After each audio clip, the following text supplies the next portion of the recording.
For nearly 2 years, an 80-year-old widower received letters meant for someone who didn't live there anymore. At first, he ignored them. Then he read one. And that single mistake would pull two lonely strangers into a relationship built entirely on lies. Old typewriter keys clicking late at night. A young woman smiling at handwritten letters she believed came from a friend. A mailbox slamming shut in the cold winter air. An empty wheelchair sitting beside a dusty window. A crowded train station where two strangers locked eyes for the very first time. And somewhere in the silence, a trembling voice whispered, "You're not who I thought you were." But the biggest mystery wasn't who sent the letters. It was why both of them were pretending to be someone else. This is the wrong address. In the quiet town of Millbrook, Pennsylvania, 80-year-old Walter Hayes lived the kind of life most people stop noticing. Every morning began the same way. Coffee at 6, newspaper at 6:15, pills at 7. Then hours of silence broken only by the ticking clock hanging in his kitchen. Since his wife Evelyn passed away 3 years earlier, Walter had slowly disappeared from the world without ever leaving his house. His son rarely called. The neighbors barely waved anymore. Most days, the only sound inside the home was the old floor creaking beneath his feet. Then the letters started arriving. The first one came in early October. Cream-colored envelope. Handwritten address. No return name. It was addressed to someone named Claire Bennett. Walter stared at the envelope for several seconds before placing it back into the mailbox for the postal worker to collect. He assumed it was a mistake. But another letter arrived the following week. Then another. Always the same handwriting. Always addressed to Claire Bennett.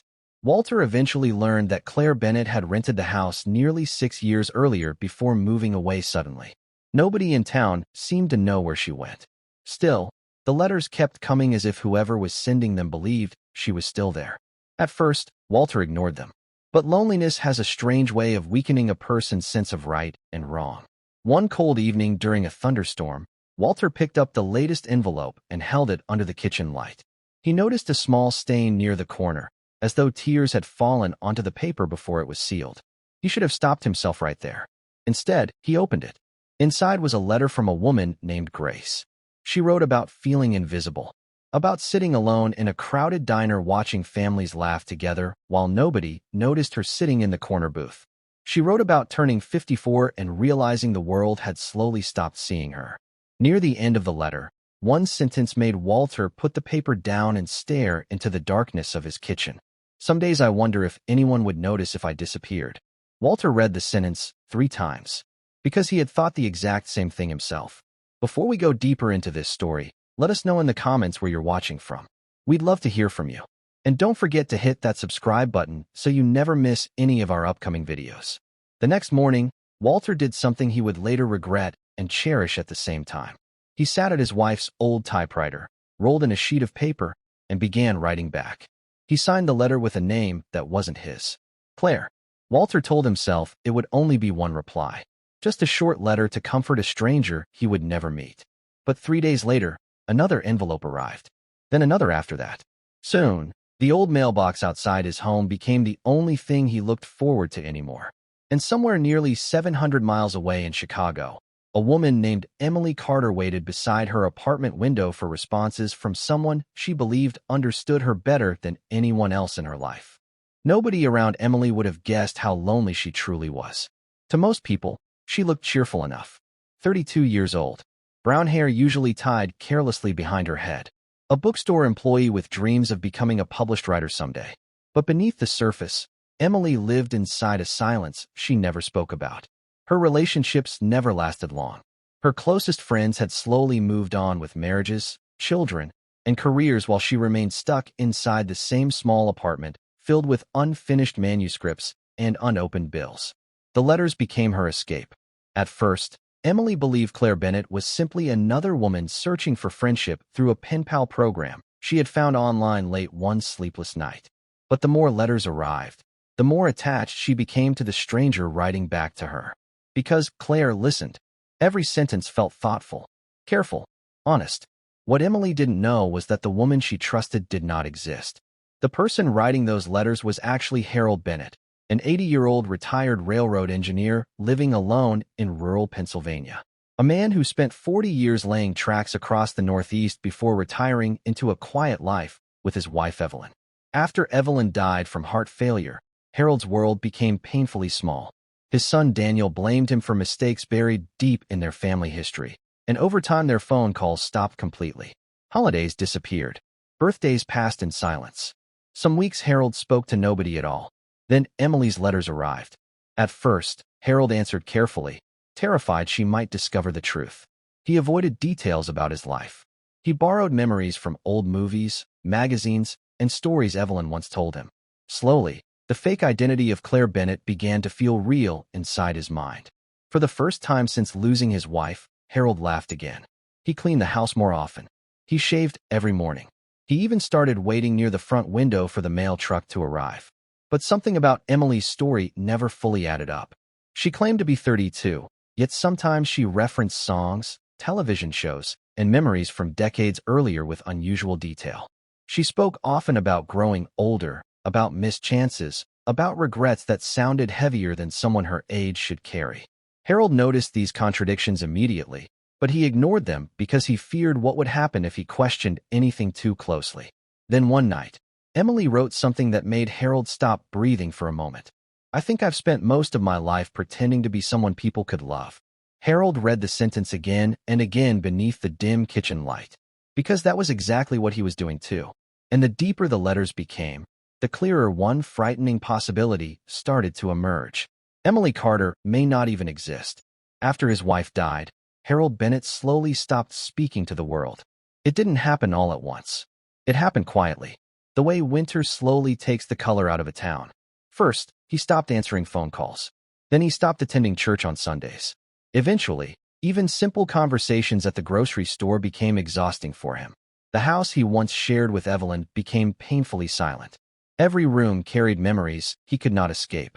Her reading glasses still rested beside the lamp in the living room.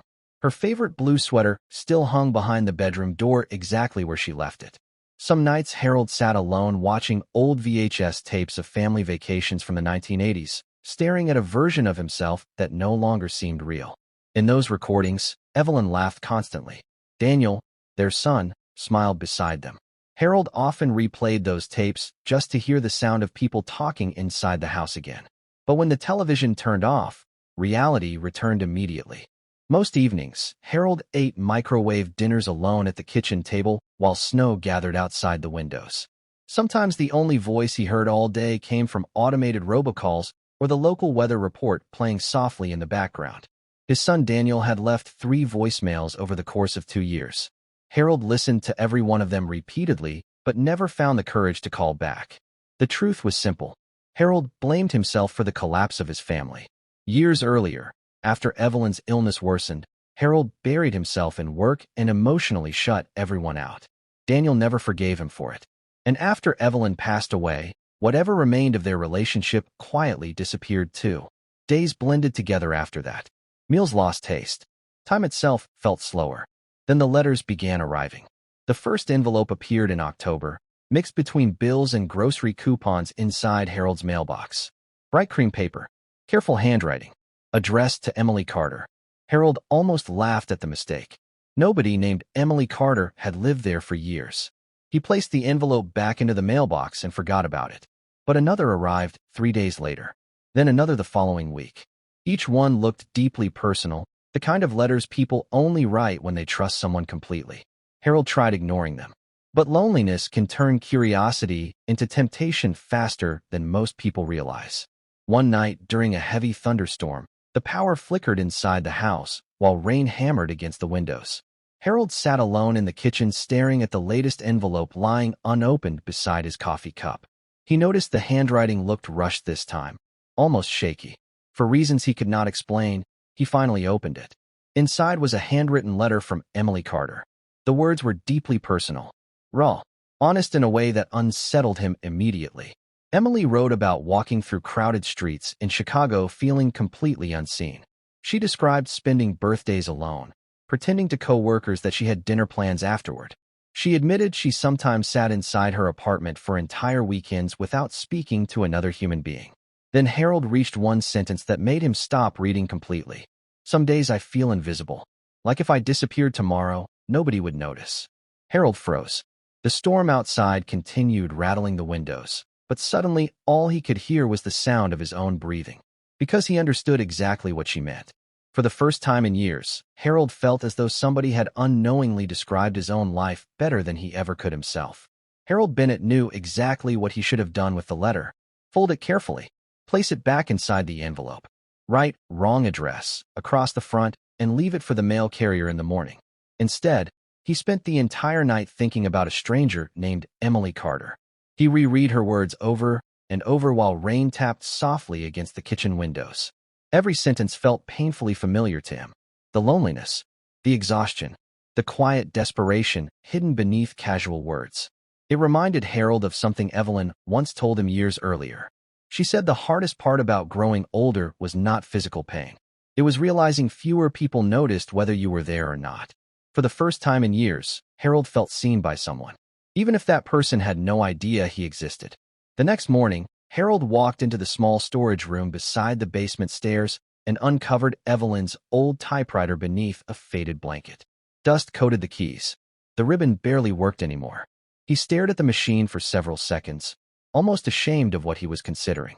Then slowly, he sat down. His hands trembled as he rolled a blank sheet of paper into place. Harold told himself he only wanted to comfort her. Nothing more. He began typing carefully. "Dear Claire." The words came slowly at first. Awkward. Hesitant. Harold struggled to remember how people opened up to one another. But once he started writing, something unexpected happened. The loneliness he carried for years suddenly felt lighter. He wrote about grief without mentioning Evelyn directly. He wrote about silence inside empty homes. About nights that felt endless. About how people sometimes disappear emotionally long before they disappear physically. For several moments, Harold forgot he was pretending to be someone else. Then he reached the end of the page and signed the name, Emily. The moment the letter dropped into the mailbox the next morning, guilt hit him immediately. Harold almost turned around to retrieve it. What he was doing felt deeply wrong. A stranger believed she was writing to someone else, and now he had stepped into a life that did not belong to him. But 3 days later, another envelope arrived. Emily Carter had written back immediately. Harold stood frozen in the kitchen, holding the letter, while his heartbeat pounded harder than it had in years. Part of him wanted to throw it away unopened. Another part desperately needed to know what she said. Inside, Emily thanked him for replying. She admitted she almost stopped sending letters altogether because nobody had ever answered before. She said his words made her cry in the middle of her apartment kitchen.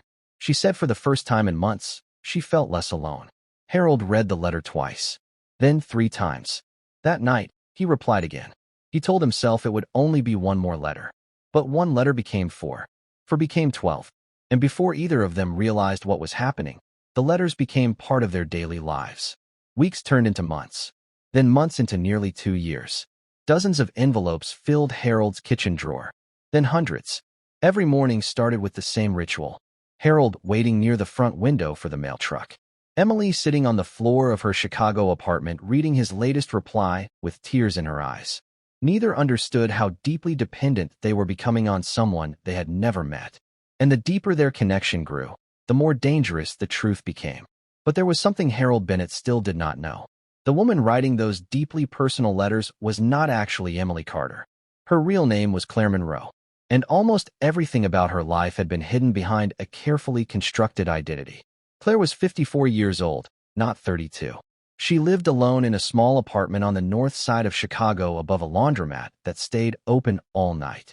The walls inside her apartment were thin enough to hear strangers arguing through them, yet Claire had never felt more alone in her life. 5 years earlier, her marriage ended after decades of quiet resentment and emotional distance. Shortly after the divorce, her drinking spiraled badly enough to cost her a publishing assistant job she had held for nearly 15 years. By the time she found the anonymous grief Penpal group online, Claire was attending recovery meetings 3 nights a week and barely speaking to anyone outside of them. The letters were originally meant to be temporary, a harmless emotional exercise suggested by her therapist. Write your thoughts down. Send them somewhere. Release the weight. Claire never expected anyone to answer, especially not Emily Carter. At first, she assumed the replies would eventually stop. But every new envelope arrived with warmth, patience, and understanding she had not experienced in years. Whoever Emily was, she never judged Claire. She never rushed her. She seemed to understand grief in a deeply personal way without Claire ever needing to explain it fully. And slowly, the letters became addictive. Claire started structuring her days around them. She woke up each morning checking the mailbox before coffee. Some nights, she reread old letters instead of sleeping. During recovery meetings, she found herself thinking more about Emily's words than the conversations happening around her. Because whoever Emily Carter was, she listened better than anyone else in Claire's life. Meanwhile, in Pennsylvania, Harold Bennett's life was changing too. For the first time since Evelyn died, Harold laughed again. The transformation happened slowly enough that even he barely noticed it. He started opening curtains in the mornings instead of sitting in darkness. He shaved regularly again. He even returned to church one Sunday after nearly 3 years away, though he sat alone in the back pew and left before speaking to anyone. The letters gave both of them something dangerously powerful: routine, purpose, hope. Every day their lives mirrored each other in ways neither could fully understand. Harold waiting near the mailbox while snow covered the front yard. Claire standing beside her apartment window watching delivery trucks crawl through rainy Chicago streets. Two strangers connected by words neither could say out loud to the people around them. And with every passing month, the emotional line between truth and fiction became harder to see. Claire still pretended to be 32. Harold still pretended to be Emily Carter. But somewhere beneath all the lies, something genuine had started growing between them. Then one Thursday evening, Harold opened a new envelope and immediately sensed something different. The letter was shorter than usual, more nervous. Near the bottom of the page, Claire wrote a sentence that made Harold's stomach tighten instantly. "Maybe someday we should meet." Harold stopped breathing for a moment. His eyes locked onto the sentence while silence filled the kitchen around him.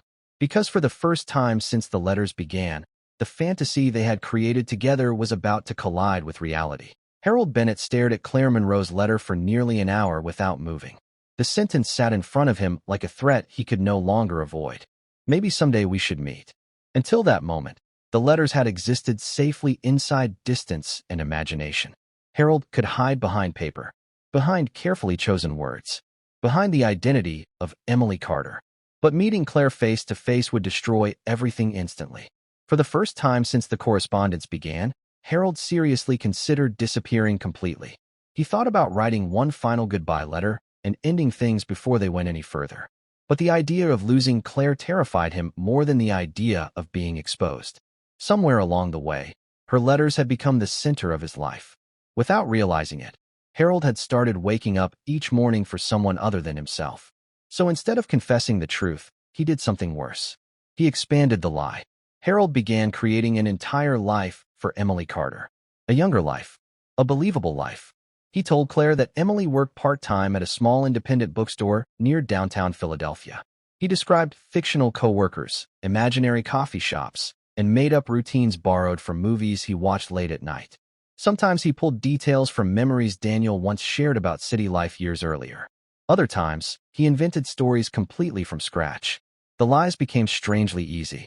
Soon, Harold was describing fake childhood memories, non-existent relationships, and entire conversations that never happened. He even mailed Claire carefully cropped photographs from old magazines and family albums, making sure his face never appeared clearly in any of them. One image showed a younger woman standing beside shelves of books.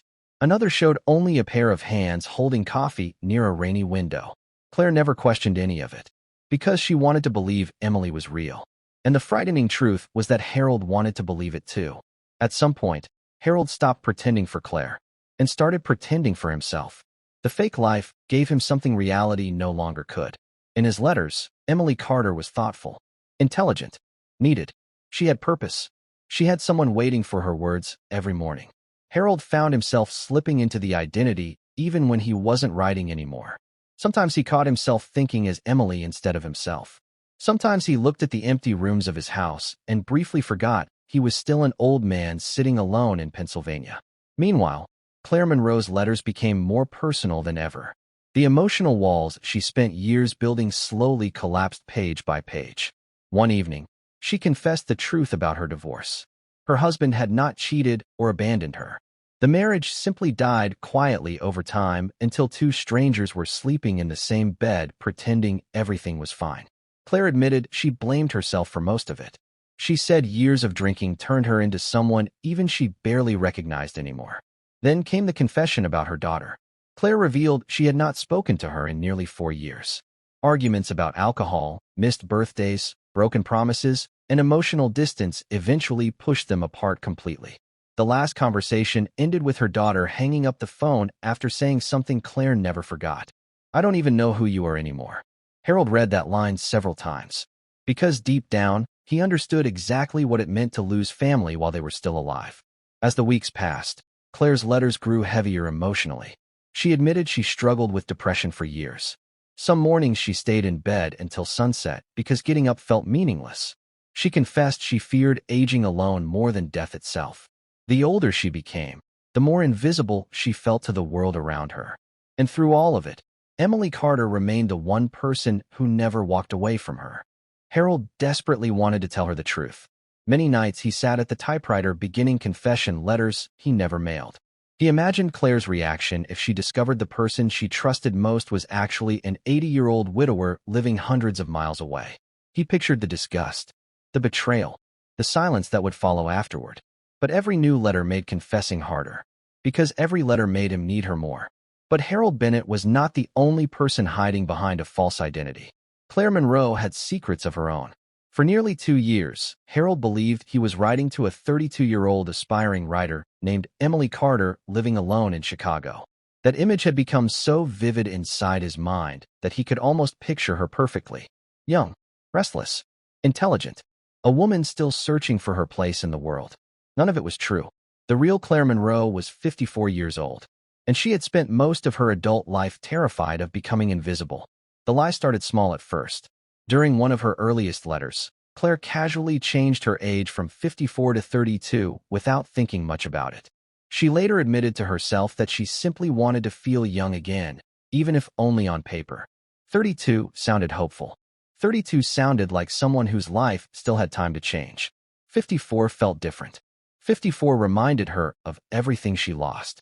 The failed marriage, the drinking, the years wasted pushing people away, the daughter who stopped calling. The deepening lines around her eyes she noticed every morning in the bathroom mirror. Claire became obsessed with hiding signs of aging from the world around her. She dyed her hair regularly, avoided mirrors on difficult days, lied casually to strangers about her age whenever conversations drifted too close to personal territory. But with Harold, pretending became easier because he could not see her.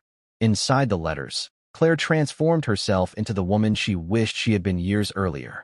Emily Carter became younger, freer, more confident. She spoke about dreams instead of regrets, about possibility instead of disappointment. And every time Harold replied warmly to that version of her, the lie became harder to abandon. Because for the first time in years, someone seemed genuinely interested in her thoughts, her fears, and her existence. Neither of them was writing to be loved for who they were. They were writing to be loved for who they wished they had become. And somehow, despite all the lies between them, the emotional connection itself remained painfully real. As winter turned into spring, their letters became more intimate than either intended. Claire started sharing memories she had never told anyone. Harold admitted fears he barely allowed himself to think about. Some nights they wrote pages and pages about loneliness, regret, aging, and the strange ache of feeling emotionally forgotten by the world. Then one evening, Harold opened a new envelope and immediately sensed something different. The letter was unusually short. No long reflections, no stories, no careful emotional confessions. Just a few handwritten lines near the center of the page. "I bought a train ticket." Harold's chest tightened instantly. "I'm finally coming to meet you." The paper trembled slightly in his hands. For several seconds, Harold could not breathe. The kitchen around him fell completely silent as the weight of those words settled into reality. Every lie he had written suddenly rushed back into his mind at once. The fake photographs, the invented bookstore job, the false memories, the name Emily Carter typed neatly beneath every letter. Claire was coming to meet someone who did not exist. And for the first time since this began, Harold understood that the fantasy they created together was about to collapse completely. The morning of the meeting arrived colder than Harold Bennett expected. He barely touched breakfast. The coffee sitting in front of him turned cold while he stared silently through the kitchen window. Several times, he considered staying home and pretending he never received Claire Monroe's last letter at all. But deep down, Harold knew he would regret that choice for the rest of his life. So just after noon, he drove toward the old train station café 30 miles outside Millbrook. The café itself looked frozen in time. Cracked leather booths, faded railroad photographs hanging along the walls, the low hum of conversations drifting beneath the sound of distant train announcements. Harold chose a table near the back corner where he could watch the entrance clearly. Then he waited. Every passing minute stretched painfully. Each time the front door opened, Harold's heartbeat jumped. A younger woman in a red coat entered first. Not Claire. Then an older couple carrying luggage. Then a college student wearing headphones. Harold checked the clock repeatedly while sweat gathered beneath his collar despite the cold weather outside. Part of him still hoped Claire would never arrive. But another part desperately wanted to see her. Not the version from the letters. The real person. Then, at exactly 2:17 in the afternoon, the cafe door opened again. And Harold knew instantly. Claire Monroe stepped inside slowly, gripping the strap of a worn travel bag tightly against her shoulder. She looked older than the image Harold built in his mind over 2 years of letters. Her eyes carried exhaustion that makeup could not fully hide. Faint lines framed her face despite the effort she clearly made to appear younger. She paused near the entrance, scanning the cafe nervously, searching for someone who did not exist. And in that exact moment, Harold realized something immediately. She lied too. The realization hit him almost as hard as the fear already crushing his chest. Emily Carter was never real. Claire Monroe had been hiding behind another version of herself the entire time, just like he had. Then Claire's eyes finally landed on him. And everything changed. Harold watched the confusion appear first, then disbelief, then the painful understanding spreading slowly across her face as she realized the elderly man sitting alone near the window could not possibly be Emily Carter. For several long seconds, neither of them moved. The sounds inside the cafe seemed to disappear completely. Claire stared at Harold. Harold stared back at her. Two strangers suddenly trapped inside the wreckage of the same lie. Finally, Claire walked slowly toward the table and stopped beside it. Harold noticed her hands trembling slightly. She looked frightened, hurt, embarrassed. But beneath all of it, there was something else too. Recognition. Because despite everything, she already knew him emotionally better than almost anyone else alive. Neither spoke at first. The silence between them felt unbearable. Then Claire finally pulled out the chair across from Harold and sat down carefully without taking her eyes off him. A few more seconds passed before she spoke softly. "You're not her." Harold lowered his eyes briefly, then answered with the truth for the first time since the letters began. "No, I'm not." Claire looked away toward the cafe windows, blinking quickly as though trying to process years of emotions collapsing all at once. Harold prepared himself for anger, for shouting, for her standing up and walking away forever. But she didn't leave. Instead, Claire sat there quietly across from him. And somehow, that frightened Harold even more. The silence inside the old train station cafe lasted so long that Harold Bennett eventually became aware of the clock ticking behind the counter.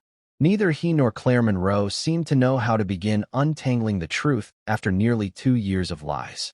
Harold noticed Claire studying him carefully now, not with anger alone, but with confusion.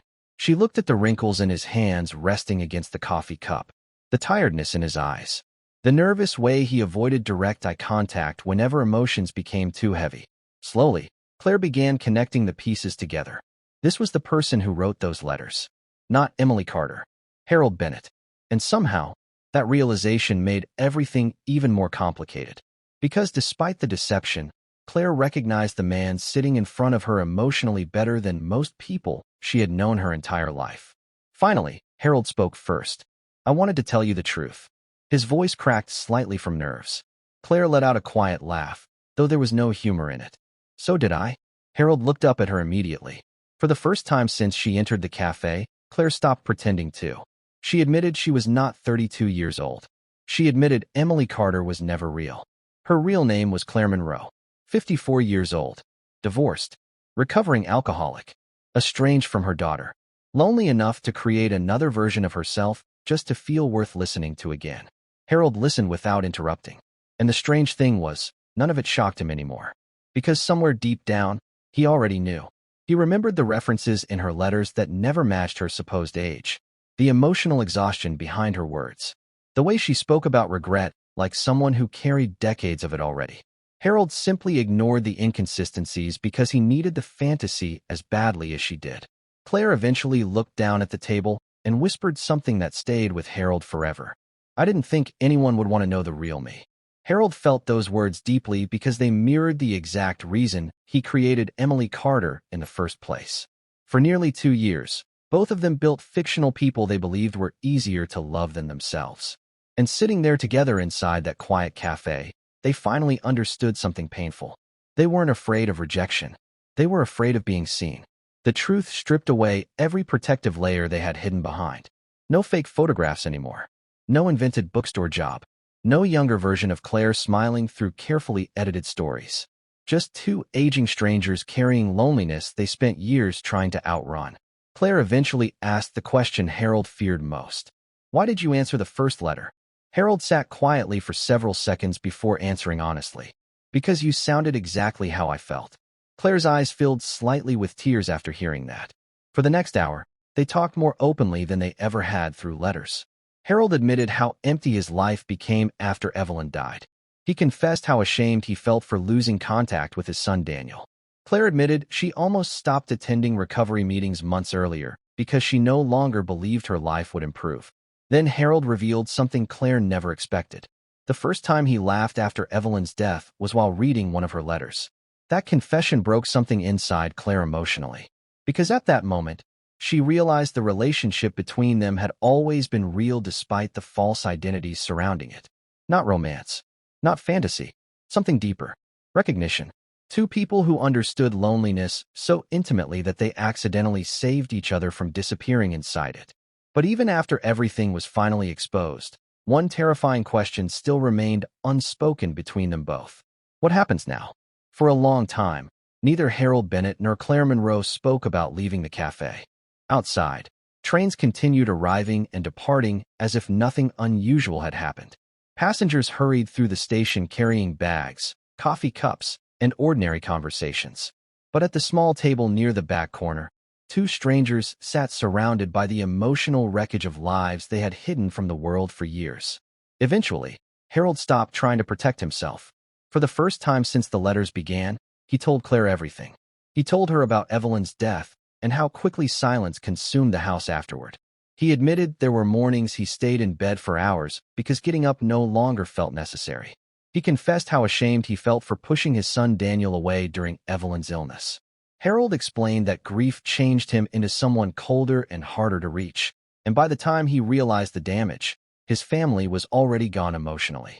Then he finally answered the question Claire asked earlier. Why did he open the first letter? Harold stared quietly into his untouched coffee before answering. Because I recognized the loneliness immediately. Claire listened without interrupting. Harold explained that when he read Emily Carter's words for the first time, it felt like someone had secretly written down thoughts he buried inside himself for years. He admitted he answered because he could not stand the idea of another person feeling as invisible as he did. Then Harold looked directly at Claire and spoke the truth he avoided for nearly 2 years. You gave me a reason to wake up again. Claire lowered her eyes after hearing that. And slowly, her own walls collapsed too. She admitted she lied about being 32 because growing older terrified her more than she could explain. Every year made her feel less important, less visible, less remembered. After the divorce and years of alcoholism, Claire no longer recognized herself anymore. The version of Emily Carter she invented represented the person she wished she had become before life hardened her. Confident, creative, still hopeful. But beneath all the fake stories and invented details, Claire confessed something far more painful. She believed people only cared about younger, happier versions of others. She feared that if Harold knew who she truly was from the beginning, he never would have written back at all. Harold listened carefully, then quietly admitted he felt the exact same way. And in that moment, both of them understood the deeper truth hiding beneath every lie they told. The strange thing about loneliness is that eventually, being understood matters more than being honest. For several seconds, neither spoke again. Then Claire reached into her purse slowly and removed an old folded envelope Harold had never seen before. Her expression changed immediately. More serious now. More uncertain. "There's something else you should know," she whispered. Harold felt tension rise instantly. Claire explained that years earlier, she joined an online grief support program where participants exchanged handwritten letters anonymously using temporary mailing addresses. The address she originally received belonged to a woman named Emily Carter, but Claire never actually knew her. At first, the letters she mailed were never answered. Months passed in silence. Then suddenly, replies started arriving from Emily. Claire paused before continuing. "I found out something recently," she said quietly. Harold leaned forward slightly. Claire explained she eventually contacted one of the administrators from the old support group after becoming curious about why the address never changed. That was when she learned the truth. The real Emily Carter died nearly 3 years earlier. A sudden heart condition. 32 years old. Gone before Claire's first letter was ever answered. Harold froze completely. Claire's voice became softer. The letters kept getting forwarded accidentally after her death. Nobody realized the address was still active. The air between them seemed to disappear. Neither moved. Neither spoke. Because in that moment, both Harold and Claire realized something impossible to fully process. Their entire relationship existed because of a dead stranger's address. And if Harold had never opened that first envelope during the storm, they never would have found each other at all. The meeting at the train station café did not end with dramatic apologies or emotional goodbyes. In fact, Harold Bennett and Claire Monroe sat there talking until the café closed for the evening. Neither wanted to admit it out loud, but both understood the same truth. Walking away would mean returning to the lives they had before the letters began. The silence, the isolation, the unbearable feeling of disappearing slowly while the rest of the world moved forward without them. So they stayed in contact. At first, carefully. Phone calls replaced letters occasionally.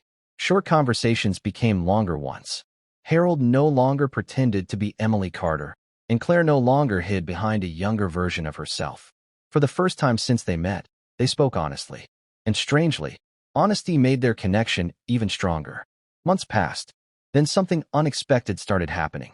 Harold began reconnecting with the world around him again. One afternoon, after nearly 4 years of silence, he finally called his son Daniel. The conversation was awkward at first. Long pauses, careful words, old pain sitting quietly between them both. But neither hung up. And for Harold, that mattered more than perfection. Claire experienced changes too. Encouraged by Harold, she reached out to her daughter through a handwritten letter instead of another phone call. She apologized without excuses this time. No blaming alcohol. No defending old mistakes. Just honesty. Weeks later, her daughter answered. Slowly, painfully, their relationship began rebuilding itself piece by piece. Neither Harold nor Claire magically fixed each other's lives. But they reminded each other that it was still possible to be seen. Still possible to matter. Still possible to begin again even after years of emotional isolation. 3 months after the train station meeting, Harold traveled to Chicago for Claire's 55th birthday. A real birthday this time. No fake age. No invented identity. Just Claire Monroe sitting across from him at a small restaurant laughing harder than she had in years. Harold realized something important that night. What existed between them was never romance. It was something rarer. Two damaged people choosing not to disappear. They never became who they pretended to be. But somehow, through all the lies, they became more honest than they had ever been before. And perhaps the strangest part of the entire story was this. If Harold had done the right thing that stormy night and returned the first letter unopened, neither of them would have survived their loneliness in the same way. Several months later, on a quiet autumn morning in Pennsylvania, Harold stood beside the old mailbox outside his house holding another envelope in his hand. His handwriting looked steadier now, calmer somehow. He carefully slid the letter inside the mailbox and paused there for a moment beneath the cold morning air. The envelope was addressed simply to Claire Monroe. No fake names. No pretending. Just the truth. And for the first time in years, Harold Bennett no longer felt invisible. Would you have answered the first letter? And if someone loved the version of you hiding behind the truth, would you tell them who you really are? Because Harold Bennett and Claire Monroe were not criminals. They were not master manipulators. They were simply two lonely people terrified that the truth about themselves would make them impossible to love. Yet somehow, through a dead stranger's address, they found the one thing both of them had been searching for all along. Someone who truly listened. If this story moved you, subscribe for more emotional mystery stories inspired by the hidden lives of ordinary people. And tell us in the comments. Was Harold wrong for replying to that first letter?